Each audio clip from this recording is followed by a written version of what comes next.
台南市德光中学参加今年第65届科展，创下了真好的成绩。各高中总共有12队参赛，会用讲全部拢得奖。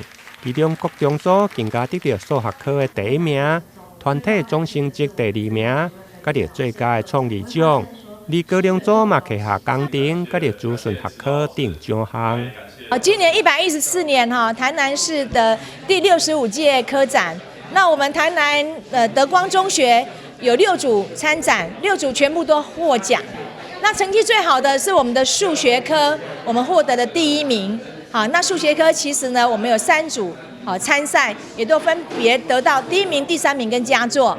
那另外呢，我们的生物科还有生活科技有3组呢，也都分别有入那个作品的获奖。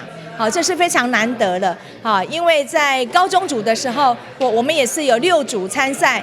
好，那个种类很多，包括工程组、资讯科技组等等。好，那我们6组呢也通通都有获奖。好，最好的成绩，好有第2名、第3名，有优胜。好，那这些都是老师跟学生长期努力来所获得的佳绩。其中国中组生物科有黄启贤甲洪硕君。依着许愿池的硬币中的铜离子对着压菌的效应，甲着藻类生长的关联来做研究，摕下了该组第3名。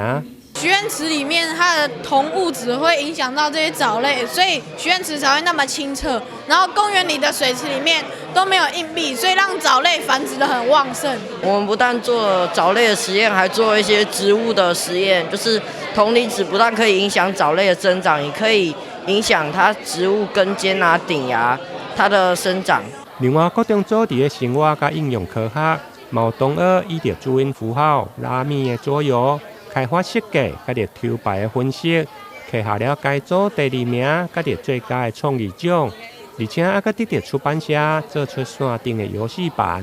我们一开始在游玩拉米的时候，就想要自己来设计一款桌游，所以呢，我们就跟注音符号来做结合，让这款游戏可以在游玩的过程中也能学习国文。我们抽牌分析就是用数学几率去做计算，就是在特定的条件之下，我们抽到每一张牌，并且可以组成字的几率来计算我们可以出牌之后可以比较好出去的几率。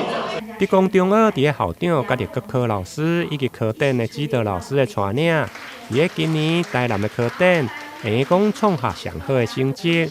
上午伫该校的所谓学习教室来成果发表，看到12支的队伍对国中到高中，跨越无共科学甲着领域，并且摕下真好的成绩。